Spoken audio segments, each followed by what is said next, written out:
Happy Monday. It's the 19th day of July, 2021. For those of you who keep track of these things, this is the 200th day of the year. 200 days down, 165 to go. I don't keep track of these things. It just popped into my head earlier today as I was preparing for this award-winning program, which has never actually won an award. I'll work on that. I'm Dan Kuntz. Lots of stuff to get to today. Beautiful morning, sunshine, 66 degrees. We had quite a pleasant weekend. It wasn't oppressively hot. We had 87 on Friday, 87 on Saturday. A little bit warmer, 93 on Sunday. Today will be a little warmer still. We're in for more warm weather. The good news in all of this is that they've made significant progress since we last visited on the Red Apple Fire. In fact, they're getting close to full containment. They think it may happen by the end of the day today. That's good news. As you can see behind me, very little smoke now on the Red Apple Fire. That'll be our lead story, your latest update on that. But they're feeling pretty good about what they were able to do over the weekend. Certainly, the higher relative humidity and the cooler temperatures and the lack of wind helped. So, Red Apple Fire news. We'll get to that. We also get a ton of sports to get to. Good weekend for the Mariners. They got the best of the Angels down in Anaheim. They took the series. The Apple Sox swept the Collegiate All-Stars over the weekend. We were able to televise Friday's game. We'll have highlights of that and everything else that you need from sports, including the weekend results at the Wenatchee Valley Super Oval. Everything else you need to start your day, and we are now full bore into the primary election season. And unlike previous primary election seasons in off years, this is an odd year 2021, there are some decisions to be made. Candidates need to be winnowed down to the final two. Primary election day proper is on August 3rd, and we'll replay our visit with Skip Moore, the Chelan County Auditor, to let you know what to expect and how to go about doing it when your ballot gets in your mail, and you should have it in, if you haven't already, in the next day or two. So there you go. My conversation with Skip in the back half of the hour. Beautiful morning, 66 degrees. Relative humidity is over 50%. Very nice morning, but it's going to get warm as the day progresses. Let's go ahead and start our tour around north central Washington with our PTZ cameras, and the cross camera is zoomed back as far as possible outside of a little hazy smoke that you see to the far right-hand side of your screen along the 97A corridor. We're not dealing with anything like we did, 6 days ago? It was Tuesday of last week when the Red Apple Fire broke out. But they're really getting good on that. So, and I didn't see a whole bunch of bucket drops and airplanes flying along the Columbia over the weekend. That was always good news when that happens. So again, the latest on the Red Apple Fire, and it's almost all good news. I'll get to that when we get to the news here in just a few minutes. So good morning to the Wenatchee Valley proper. Not a cloud in the sky, and that's pretty much the way it's going to be all week long. A little breezy at times tonight through Wednesday. Outside of that, typical July weather, sunny and warm all day long. Camera 2, what does Megan want to go to? Megan wants to visit that area there. Okay. No, I hate it when she throws me a loop like this because I'm not 100% sure on what I'm looking at. Is that Smallstown? What am I looking at here, Megan? That's the Rondo Rock camera? Oh, okay. Well, that makes sense. I guess that's another view of the Red Apple Fire. You can see the scarred out areas in the middle of your screen. The reason that threw me for a loop is I didn't see Rondo Rock, but now I can see Mission Ridge way off into the distance, and now I got a beeline on it. You can even make out Rocky Reach Dam. That's another view of some of the fire damage that was done over the last 5 or 6 days. Camera number 3. Beautiful view from, I want to say, well, that's the Lake Wenatchee area. I can't remember what we call the camera, though. That's the Coles Corner Nanapoc Ridge camera. Come on, Dan, you know that. You can see where the logging has done. You can see a little bit of the Cater Glen Golf Course. You can see Lake Wenatchee is in the middle of your screen. You can see just a little bit of sliver there.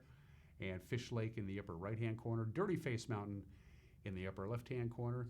Good place to escape the heat is Lake Wenatchee. It is gorgeous this time of the year. So good morning to our friends to the north and to the west. And camera number 4.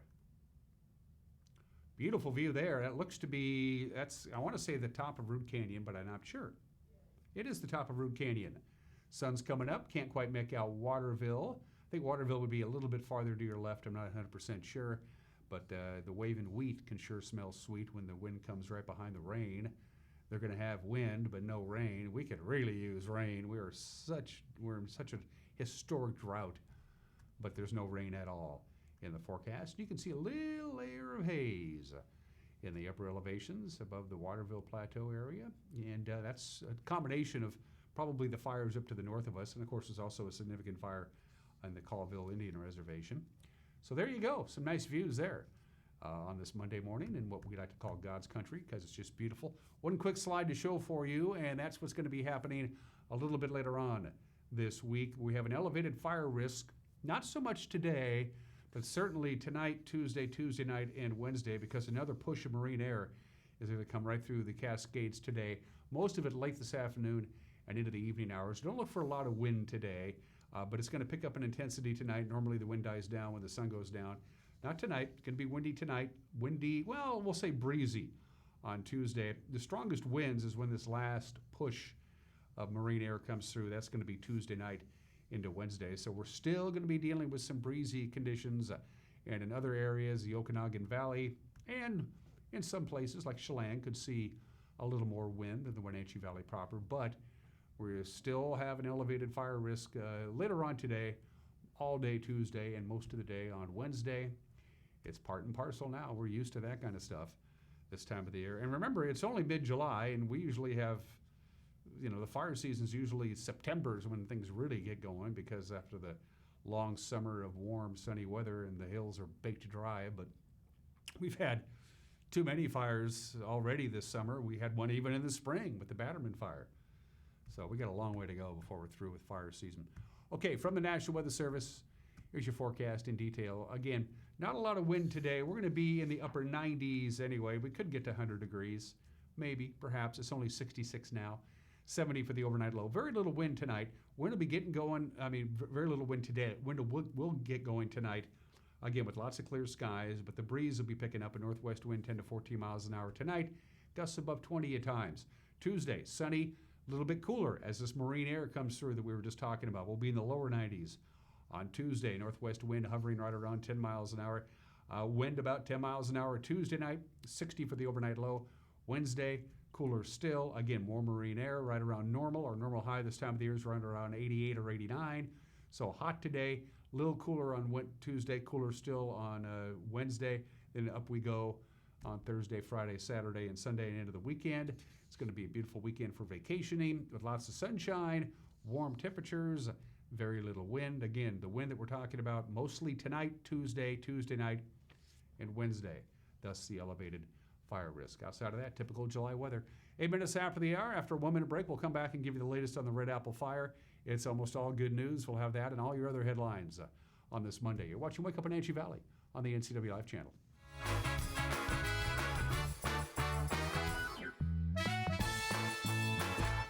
Kids are resilient. I just love their energy. They bounce back so quickly. I love the stories they tell. I love just their charisma, their character. I love to see that subtle smile that you pull out of a kid, when you start talking with them about something they really like. I just love what I do, and I can't imagine I would be as happy doing anything else. Green Motion e-bikes have rolled into Wenatchee. We've got fun, affordable e-bikes for the whole family. Portable e-bikes that fit right in the trunk of your car. Fat tire mountain bikes plus unique vintage style bikes you won't find anywhere else. Get some exercise with pedal assist or just cruise up to 20 miles per hour with the throttle. Starting under $1,000, Green Motion e-bikes are affordable fun for the whole family.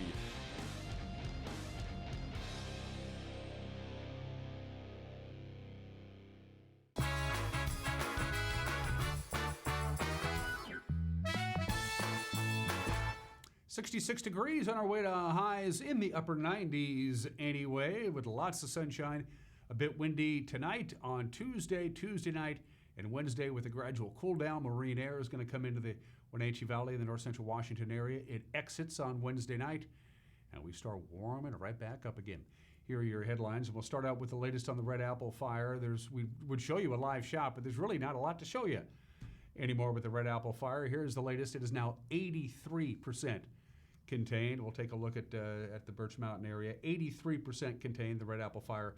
They are expecting full containment by midnight tonight. The official amount of acres burned is 12,288, so it has not gotten any bigger over the weekend. It's continued to smolder in some of the timber at the very top of Badger Mountain. Also, when it gets over to the north-facing slopes of Badger Mountain, which still has quite a bit of green up there.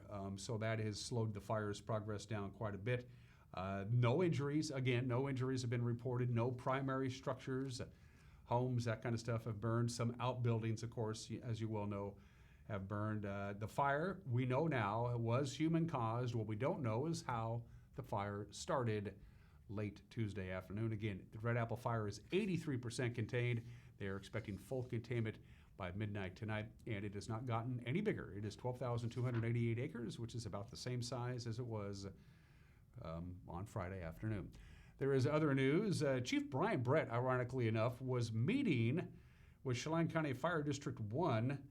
He was meeting with the fire commissioners when the Red Apple fire broke out in neighboring District 6. So Brian Brett and his crews arrived to help under a mutual aid agreement, and soon they found themselves fighting to protect structures of their own Wenatchee district as the fire drove south and east on Tuesday afternoon. Brian Brett recalled those initial hours of fighting the fire on a Friday interview on the NCW Live channel. Our local fire chief, Bill Mosier of Chelan County Fire District 6, had already done an excellent job establishing a command post and setting up unified command. Chief Mosier was able to get our cooperators, the Bureau of Land Management, Department of Natural Resources, Forest Service, and fire districts all functioning on the same page and starting to formulate a plan. The initial plan was to try and box it in from the Chelan County 1 side on Warm Springs Canyon Road and on the Fire District 6 side on the Red Apple section of their district. The cooperation amongst the federal, state, and local resources was phenomenal. We were very blessed to have overhead presence and resources immediately from BLM, DNR, and the forest. Fortunately, that night, the air attack manager was coming back from fire up north in the helicopter and saw the fire and was able to contact SWIC and place an air resource order for us that night. So for an hour, we benefited from a lead plane, air attack, 2 scoopers, 2 fire bosses, and an air tanker, which gave us an opportunity and some optimism to hold it on the Warm Springs Canyon side. As the fire backed down into Warm Springs Canyon and made some runs down slope, it also crossed over the dozer line up on top on Warm Springs Canyon. And as everyone could see, the thermal column and fire was ominous that night. And the local resources, due to the amount of fires going on in the region, we had difficulties getting resources ordered. Our Type 3 team here did an amazing job of putting together an ad hoc Type 3 team because pulling resources together was so difficult. And our local BLM incident commander who took it the next morning, Tim Colley Murphy, did an amazing job of orchestrating the event.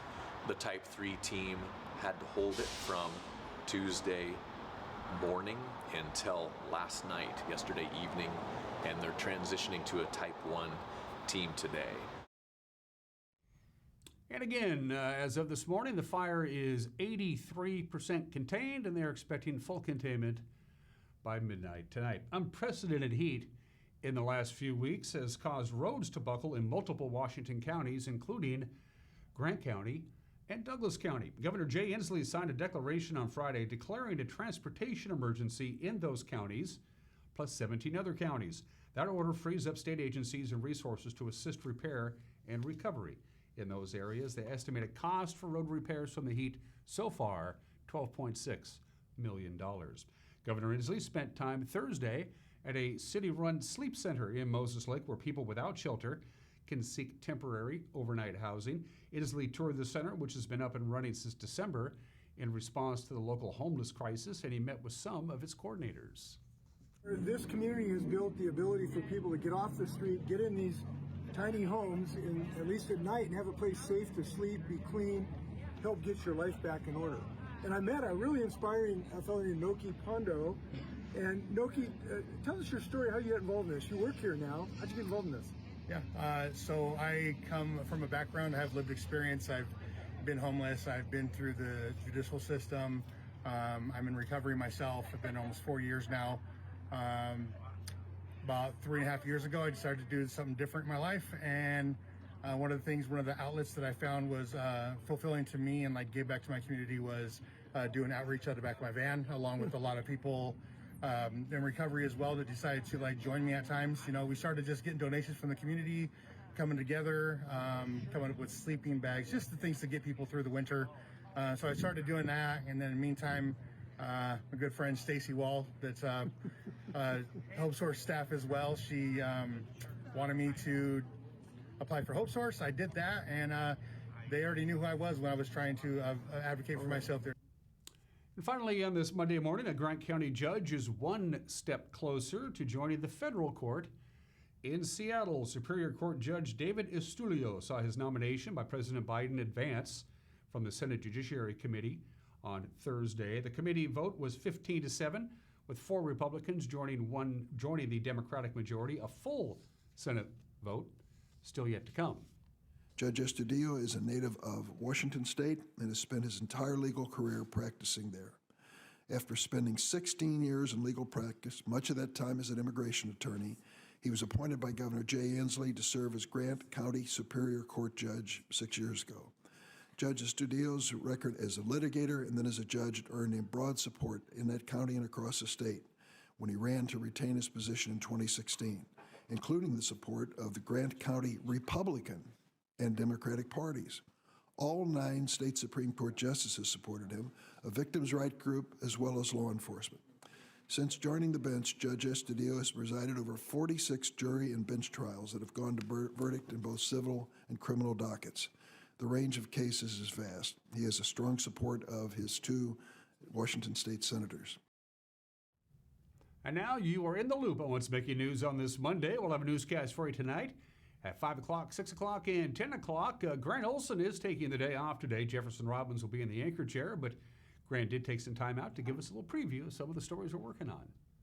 Good Monday morning, Dan. Coming up tonight on the NCW Life Evening News, the heat has returned, and so has the smoky haze. I'll have all the details in your complete North Central Washington weather forecast. And in sports, Eric Granstrom recaps the weekend results for the Mariners and Apple Sox. That and all the day's news stories coming up tonight at 5, 6, and 10 on the NCW Life Evening News. We hope to see you then. Dan? Thanks, Grant. And don't forget, we'd love to hear from you, our viewers, and we try to make it as easy as possible. You can go to our Facebook page and use the Facebook Messenger app. You can email us directly, news at ncwlife.com. If you go to our website, ncwlife.com, you'll see the Contact Us icon as well. Going to take a break. When we come back, good weekend for the Apple Sox, good weekend for the Mariners, lots of fun at the WVSO. On Saturday night, we'll have sports, the obscure holiday today in history, some celebrity birthdays. Mike Magnotti has got an opinion, and my conversation with Chelan County Auditor Skip Moore. It is primary election season. It's underway. It's all coming up between now and the top of the hour. You're watching Wake Up Wenatchee Valley on the NCW Life channel.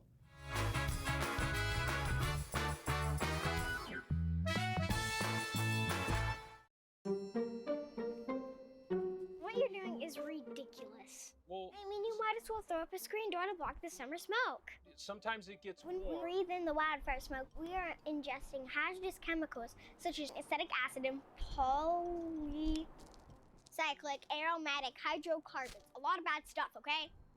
Well, yeah, that's why we... Cardboard ain't gonna cut it. So... Go to ChelanPUD.org/save today. Play ball! Wenatchee Apple Sox baseball is on the NCW Life channel. Join us for live play-by-play coverage of the Apple Sox Friday, July 23rd as they host the Yakima Valley Pippins at Paul Thomas Senior Stadium. Pregame takes the air at 6:30 with a first pitch at 6:35.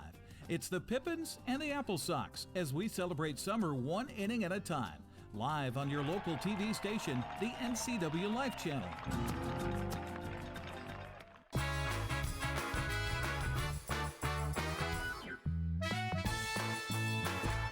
20 minutes after the hour of sports on this Monday, the Apple Sox completed their 3-game sweep of the Cascade Collegiate All-Stars Sunday. 10-1 was the final yesterday afternoon. Jacob Wythe came through for Wenatchee with a 3-run home run. He also had a double. Tino Bethencourt, 2 for 3 with 2 runs and 2 RBIs. Cameron Liss was dominant on the mound. The Washington State Cougar improved his record to 2-0. He went 5 innings. He allowed no runs on 3 hits with 8 strikeouts. That was yesterday. On Saturday, Skylar Hales and 3 other pitchers combined on a 6-hit shutout as the Apple Sox beat the Cascade Collegiate All-Stars 9-0. Garrett Cutting was 2 for 2 with a run, and Luke Stuka had a 2-run home run. And the weekend sweep began on Friday night. That's when Wenatchee came back from a 5-1 deficit to win 7-6 with some late-inning heroics. The rally began in the bottom of the 5th of the shortened 7-inning game with Wenatchee trailing 6-2. Eric Grandstrom and his dad, Dave, had the call right here in the NCW Live channel. Runner from first goes. The pitch swung on and hit in the air to left field, and that's going to go all the way back and go over the fence. A 3-run home run. How about that? It's now 6-5. Wow.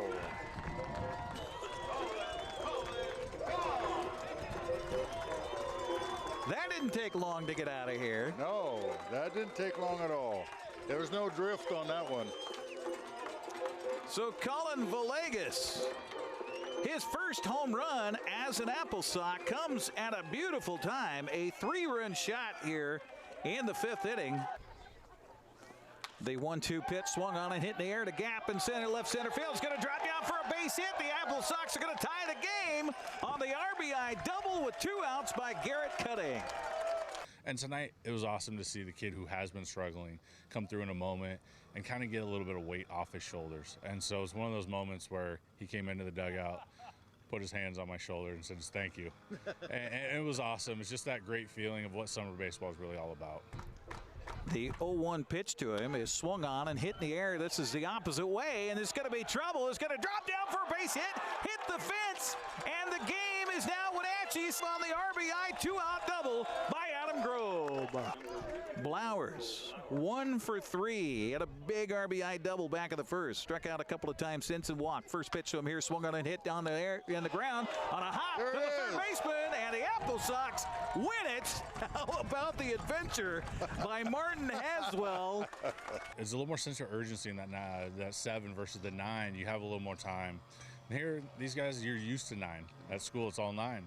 So now it's really important to kind of push the envelope, strike first, strike early, strike often, and then the game's over. So it was really important for us to be able to have that situation. I think it was good for us. Apple Sox had the day off today, then it's off to the town. So nice, they named it twice. Walla Walla.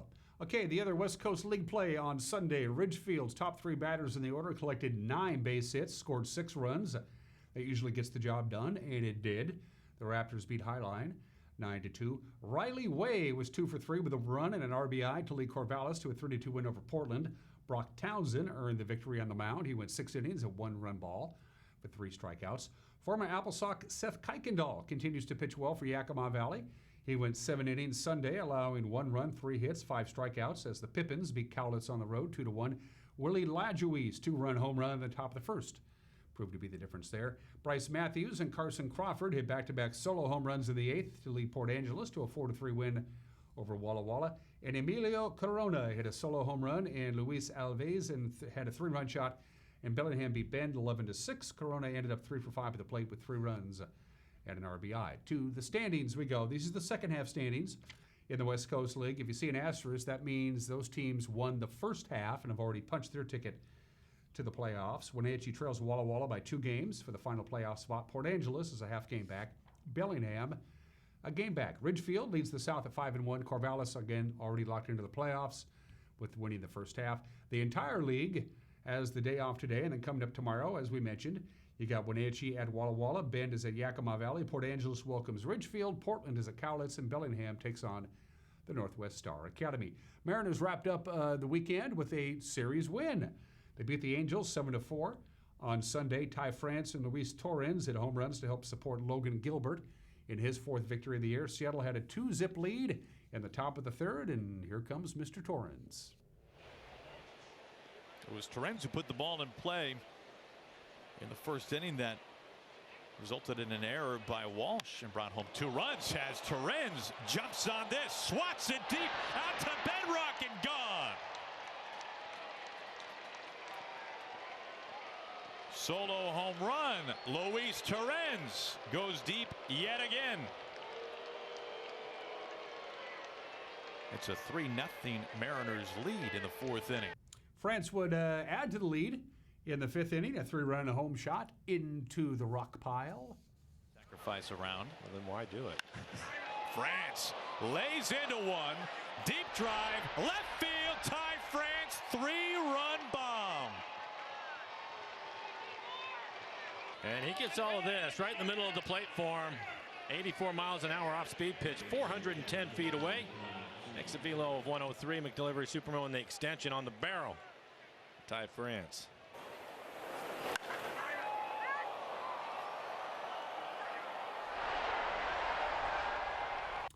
Gilbert went 5 1/3 innings. He earns the victory. He allowed just 2 runs, 4 hits, with a career-high 9 strikeouts. Manager Scott Service, all smiles after the victory. Series to start the second half coming out of the All-Star break. Really happy with how we're playing. It really stood out for me today. I loved our energy today. These guys showed up at the ballpark and it was ready to go. Game on from the minute they got here. You could really feel it, in the clubhouse. In our pregame and carried out into the field, but it's all driven by starting pitching, and Logan was awesome today. Really attacked, dominating first time through the lineup. Lost his feel a little bit for his changeup there in the 4th and in the 5th, but he really good fastball today, and it was a hot one here today. So he ran out of gas a little bit at the end, but our bullpen did a nice job pick him up. And Ty France, big day with the bat, obviously. Unfortunately, he took one right off the jaw. Lucky he had that little extender on his helmet, but he's getting checked out right now, but I think he's going to be just fine.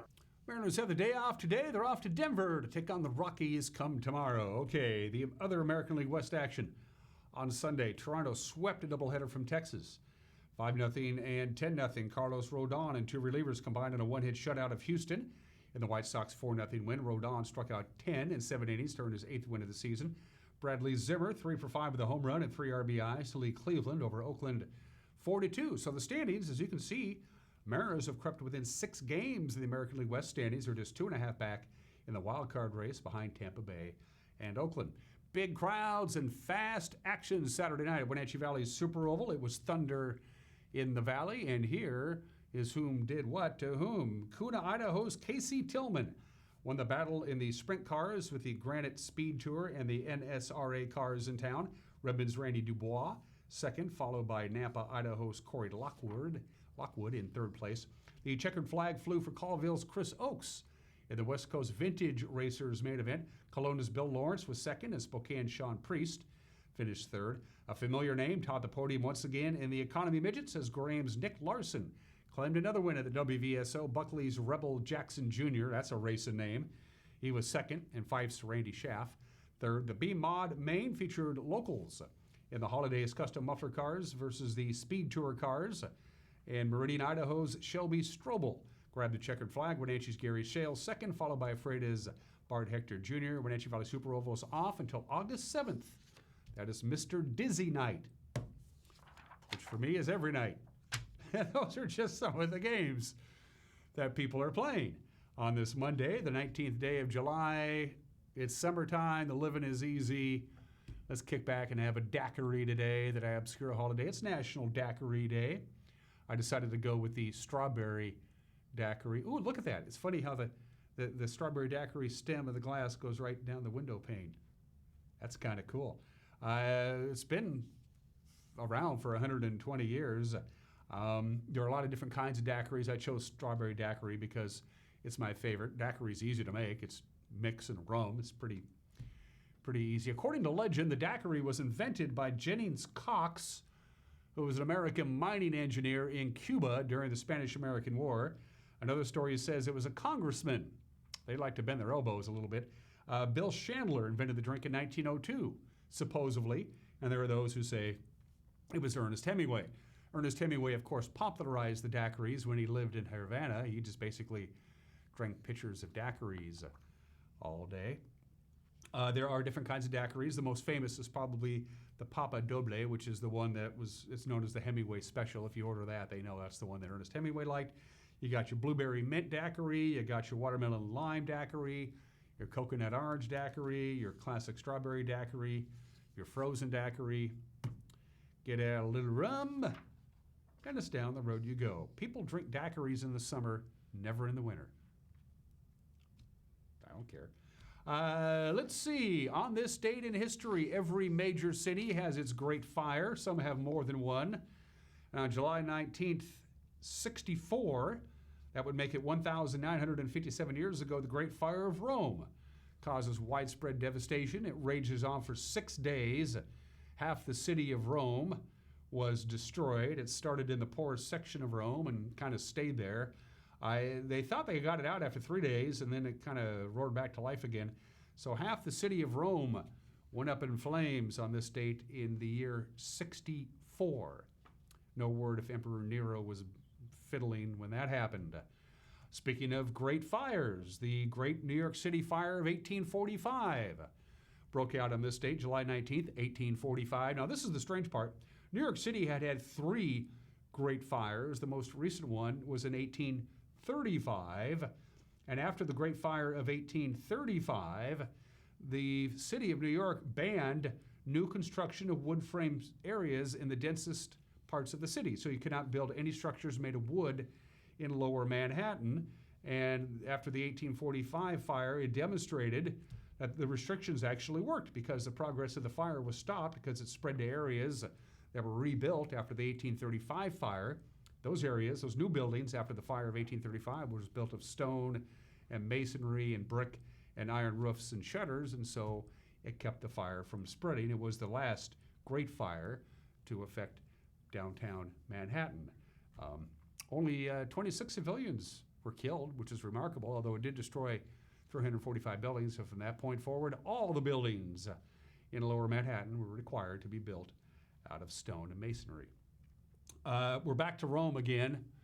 The Allies just bombed Rome, just devastated Rome on July 19th, 1943, the first time that Rome was ever bombed in a war. 500 Allied aircraft inflicted thousands of casualties in the Eternal City. This was very controversial for a number of reasons. Rome, of course, Rome was 2,500 years old. The Vatican City, the head of the Catholic Church, was in Rome, and the Vatican owned a lot of churches and other buildings in Rome. A lot of Americans were against the bombing of Rome. They said, it's Rome. We got to kind of leave it alone. Can't we wipe out fascist Italy without bombing Rome? But the British War Cabinet refused, and they said, no, we're going to bomb Rome, and to heck with that. So they did. For the first time in history, the Eternal City was bombed, and it would be bombed again during World War II, 78 years ago today. The Olympics that we didn't go to, July 19th, 1980, 41 years ago, the opening ceremonies of the Summer Olympics of Moscow. Only 80 nations bothered to show up. Of course, 66 nations, led by the United States, boycotted the games entirely because of the Soviet-Afghan war. It got almost no attention here in the United States for that very reason. Not surprisingly, the country that won the most medals at the 1980 Moscow Games, the Soviet Union.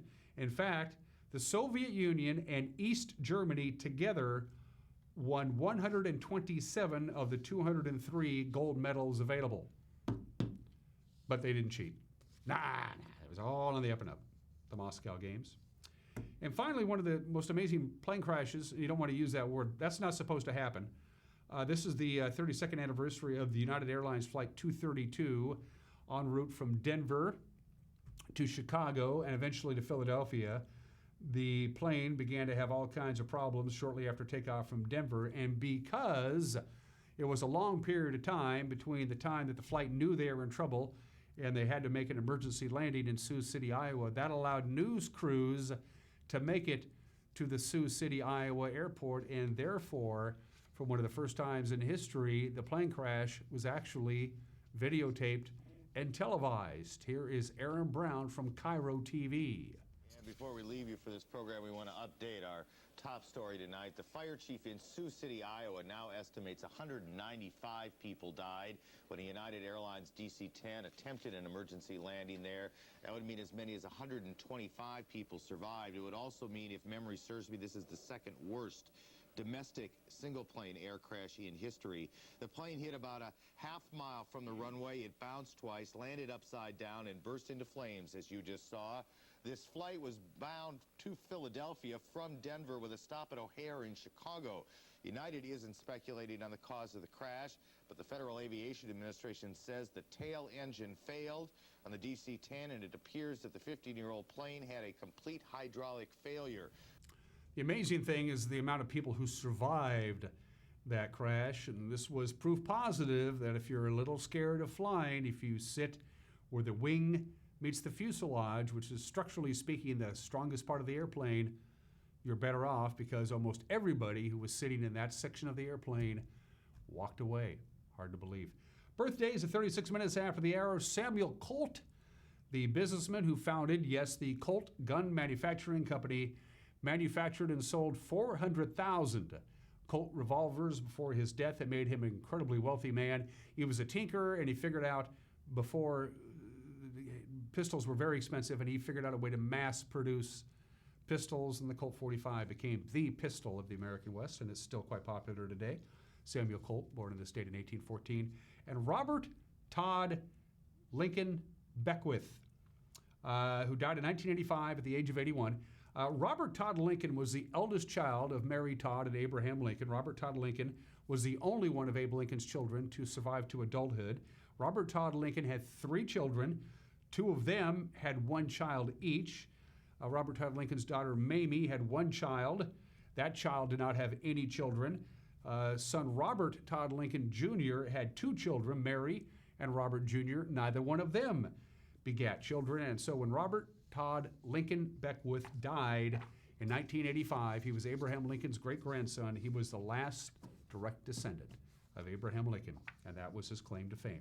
37 minutes after the hour, quick break. Mike McNaughty coming your way, and then my interview with Chelan County Auditor Skip Moore. Coming up, you're watching Wake Up Wenatchee Valley on the NCW Life channel.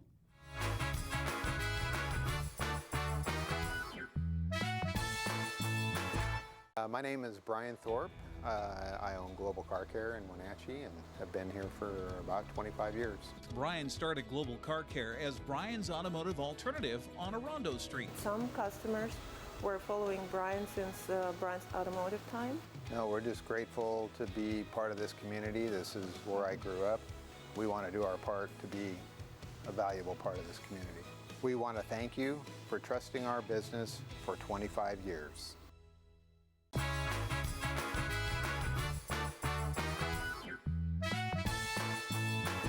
Hey, this is Mad Dog McNaughty, and everybody is entitled to my opinion. Now, if there's another school shooting in this country, the blame in part is going to fall at the feet of those people who've been crying for more governmental legislation and more restrictive gun laws.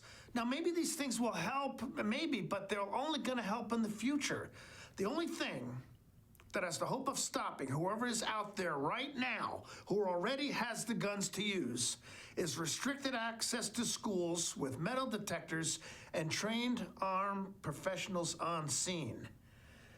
And I'm sorry, that's true. Now, of course, this is totally unacceptable to those who say more guns won't solve the problem. Well, this attitude of being unwilling to recognize that nothing the government is going to do tomorrow is going to stop a school shooting today, they're going to be part of the blame for, God forbid, another school shooting. It's not a matter of more guns. The guns are already there, and that's the reality. And this is Mike Mad Dog McNaughty, and that's my opinion. Hey folks, Carrie from Blueberry Hills in Manson, where we've got huge news. We've started our Blueberry U-Pick. It's a great time to toss the family in the car and get on out to Blueberry Hills, where you can get the best down-home scratch country cooking around and pick some of the world's most delicious and largest blueberries that have been high desert farmed.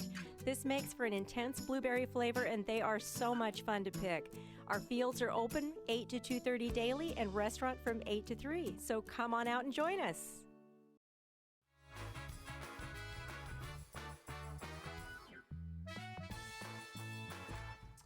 Coming up on Tuesday, August 3rd, it is primary election day for you folks in the north central Washington area, for all of the state of Washington for that matter. For you old timers, you remember when election day was after Labor Day.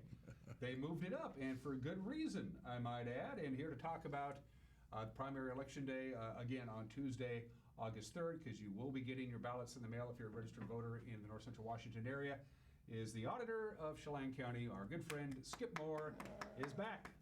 Good to see you, my friend. Good to see you. Glad to be talking elections again. Yeah, and we actually, unlike previous primaries on an off year, and this is an odd-numbered year, we actually have decisions to be made, not only in Chelan County, but in Douglas County regarding contested races for the school boards. Certainly. That's nice to have. It's a nice problem, isn't it? It's a nice problem. It's nice to see that we have enough people that are concerned or want to get involved, that we actually have to have a primary to winnow down to those top two to go to November. So that's a wonderful thing. It's a wonderful thing. Before we get into the nuts and bolts of election, I would be remiss if I didn't ask you about this. I don't know if you people remember or not, but back in the spring, Skip's office and a couple other counties, their canvassing boards technically, legal action brought against them by a group representing Hispanic voters, claiming that Hispanic registered voters, their signatures are rejected more often than those people of different ethnicities. That's the gist of the lawsuit. They say it's a violation of their 14th Amendment to the Constitution. I know it's ongoing litigation, Skip, so you have some things you can't talk about, but is that basically the gist of it, what I just mentioned here? Where are we with all that? Yes, we're still working through. There's three counties involved: Chelan, Benton, and Yakima County are the counties that the parties that are being sued in this litigation in federal court. And we are just in the beginning steps of this process. We're gathering information and waiting to see where it goes. It's one of those lawsuits where you look at it, you can go, it's unique because I don't have ethnicity in my voter registration. And so how are we making that determination? And I guess the part that gets me the most is when we're checking signatures, we're not even looking at the voter's name. We're just looking at a signature on file, a signature on envelope, and moving on. They match, they don't. We make a decision, and then it's discussed later on. But somebody has run the numbers and used those numbers, and from those numbers and algorithms, they've decided that somehow the numbers are higher than they should be. So we'll sit down in court, and after we do discovery and go through it all, we'll see what happens. And for the uninitiated, the signature check is done with the naked eye. Nothing computerized here, number one. And number two, if the signatures don't match, you don't just throw the ballot away. You reach out to the voter. And that's great, because that's a good segue for the primary coming up. If the signature doesn't match, we do. Within 24 hours, we're mailing a letter to the voter to say we have a disparity, we have a miscompare, and that can you please update your signature so that we're trying to count their ballot. We do our best to count their ballot. And so we send that letter to them, they have an opportunity to respond. And based upon the election cycle, they have up until the day prior to certifying the election. So if they were to mail their ballot back 2 days after they get it in the mail, day 5, we find out the signature mismatched, we send them a letter. There's almost 2.5 to sometimes 3 weeks in the general election to solve it. And all that takes is contacting our office or returning the form we send them, we again verify. And the important part in all of this, when we start talking about, and vote by mail, signatures are our validation and an integrity of the system and how we guarantee somebody casting the ballot is who they say they are. 95% of the time, the signature you used on your driver's license is the signature we have on file.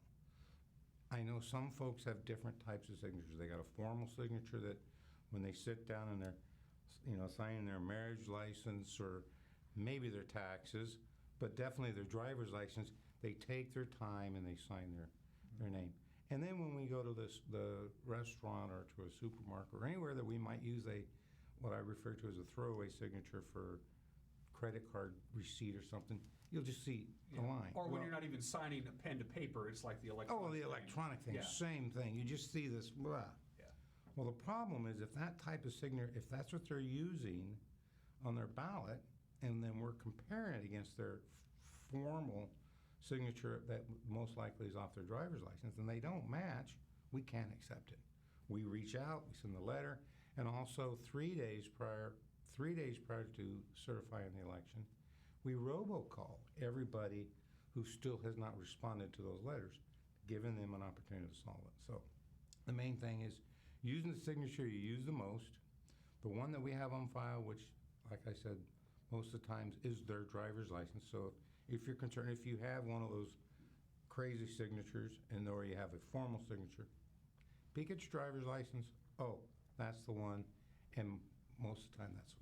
And I have updated my signature Yes. at Skip's office. I did that a couple of years ago when I registered to vote in the summer of 1982. My signature wasn't anything Oh, sure. like it was just a few years ago. So I went down and I filled out the form and I updated my signature and everything was good to go. Right, and we're working with Department of Licensing. We're trying to get them to use a better signature pad because you do it electronically now at DOL, and that's not going as well as we'd like with another state agency. But we're trying to update those devices so we get a clearer signature from that. But again, if we have a miscompare, we do contact the voter. It's not an immediate. We just put it away, and we never throw the ballot away. We maintain it, we hold it. If it's not cured, the envelope's never opened. It goes with the rest of the ballots as part as the archiving of the election, and we hold it for 22 months. So never opened, but we want to count the votes. We really want to count their votes, so that's the key. There are those, I believe it's a straw dog argument, that say we should go back to in-person voting with your photo ID for election integrity. Your thoughts on that? The most secure election would be one in which every voter had to stand in front of an election official, provide an ID before they cast their ballot. That would obviously would be the most secure process on one day during the election. Well, society has changed so much. We're so spread out. The concern of getting people through the doors, getting them voting, all resulted in where we are now with vote by mail. And vote by mail has been designed to be that ability for easiness of to take out the hurdles of getting to a poll site, being on time, taking time off from work, all those issues. That was the idea behind vote by mail. It has increased turnout. Statistics prove that. Statistics show that we've increased turnout, and I think, well, let's put it this way. I shouldn't say I think. We haven't lost a level of integrity. We may have lost, it might be a little bit tighter because of the signature verification. I think some of the things we hear from other states and processes and concerns that happen in the general election, a lot of those states, this was the first time they did vote by mail on a grand scale. And they didn't anticipate, oh, wait a minute, we're going to have to check all these signatures. That just kind of surprised them. And I think at times that newness to the process caused some jurisdictions possibly to not go through or be as critical as they could have been in a different environment. So that brings up questions. But poll sites, they're a wonderful thing in that they would be the most secure. However, they're very inconvenient for the voter. They have to be at a specific place at a specific time. And I know at times I use the term, well, and cost effectiveness. And somebody will tell me, well, geez, there's no value on, a good, clean election. That's true. We want the cleanest elections we can. However, it's us trying to effectively use the tax dollars that we have. Excuse me. And based upon how that works out, vote by mail seems to be the best. The big hurdle for all voters when you do poll sites is for them trying to get through the line is typically the issue. The time involved to cast about, when you read 5 hours, 6 hours online to cast a ballot. That's terrible. Vote by mail prevents that. And the state of Washington's vote by mail procedure is considered the standard. I mean, if you're going to have a vote by mail in the entire state, we do it as good, if not better, than any other state in the union. Do we not? Oh, I agree. I think we have the best program. I'll say, yeah, we're better than Oregon. Oregon's done it a little bit longer than we have, but we have different processes. It's the same as far as verification and validation, but timelines are different in Oregon. In Oregon, your ballot has to be in the auditor or the clerk's office in Oregon, has to be in their office by 8 p.m. on election day. If it shows up in the mail the following day, it's not counted. Washington State, we looked at that and kind of said, no, that's kind of quirky, because what if the post office has a bad day or a bad week, or they can't get things moved? The voters shouldn't be held, lose their vote over that. So we use a postmark. And then we check the signatures. And we've walked into this process. We didn't just wake up one morning and decide we're going to go vote by mail and institute it in time for a general election, presidential general election. Do you think that'll be because of COVID? A lot of states, as you mentioned, did that last November for the general election as a one-time only deal. Do you think they're going to go back to their old way, or do you think maybe some of the other jurisdictions and states in this union are going to say maybe vote by mail is the way to go? I think you'll see a lot of jurisdictions continue the vote by mail process simply because voters like it. By and large, the most voters, or the vast majority, they like the convenience, the ability to get a ballot in the mail, use their voter pamphlet they get in the mail, sit down, go through the ballot. They're not hurried. They can make decisions, as opposed to when they're standing there, they stood in line for however long, get to the booth. Oh, geez, I forgot to bring my cheat sheet with me to know how I was going to vote. And now they're making the decisions. And I see it every year where folks are in the booth with the pamphlet going race from race to race. That's fine. They're voting. That's the wonderful thing. If they'd have been able to do it at home, they'd have had far more time and they'd been a lot more comfortable. You're a more informed voter, and Yes. Especially when it comes to some of these initiatives. You got to really do your homework on these. Sometimes I agree. You read those initiatives, and I'll read them and go, if I don't want it, do I vote yes? They're very confusing.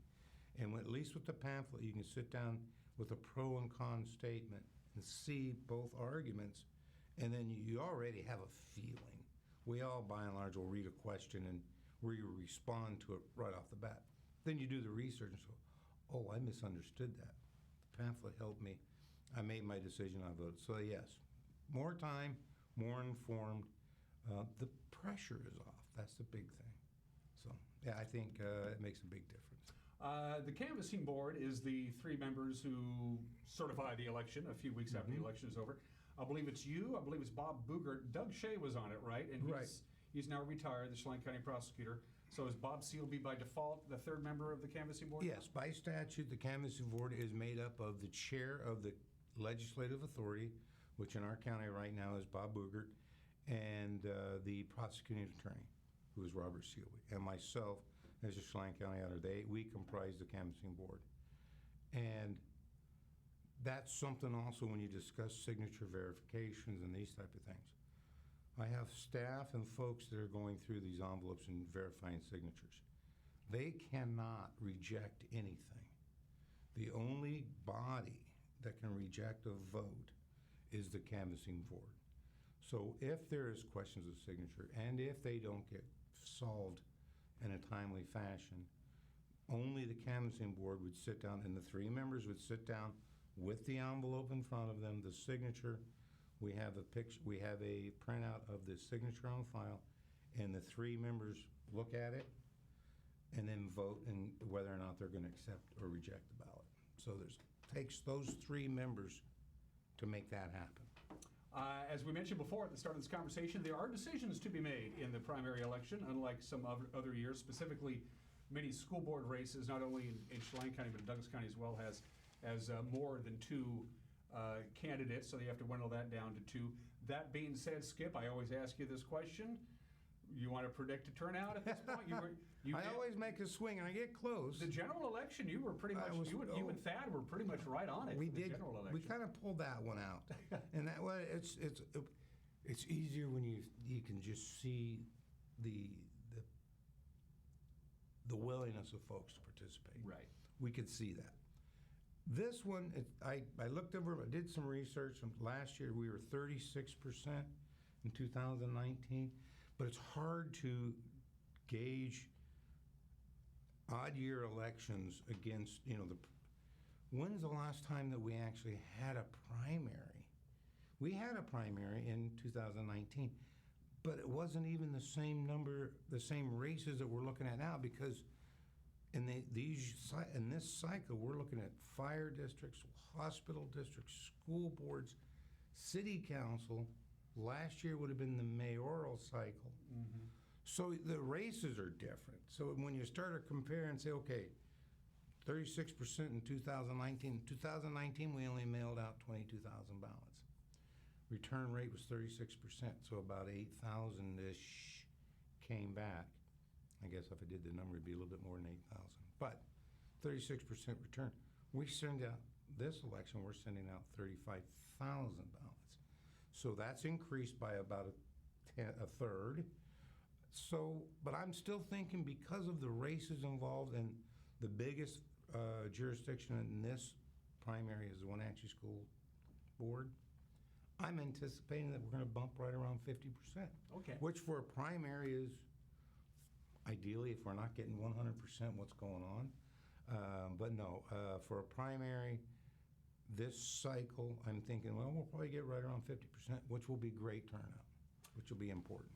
Skip, is there anything else I always bring Skip in, of course, around the election cycle. While I have you here, anything else that's on your mind regarding specifically the primary election on August 3rd, and I'll cut you loose and let you walk back. Okay, yeah, the main thing is, folks, get that signature right.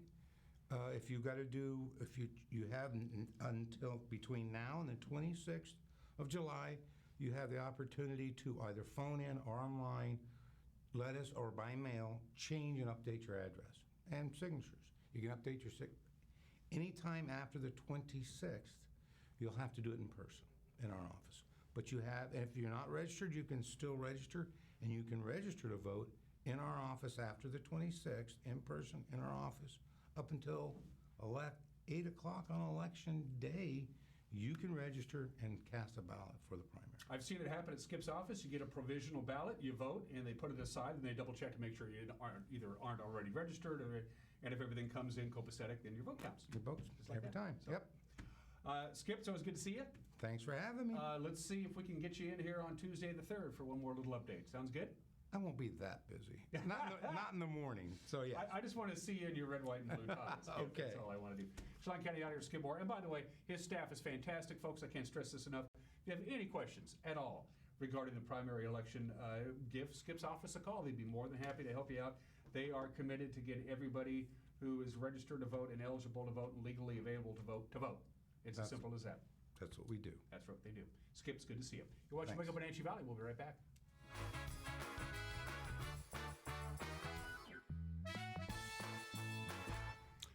Speaking of right back, we're right back. All right, just about a minute left. Let's take a look at that forecast one more time.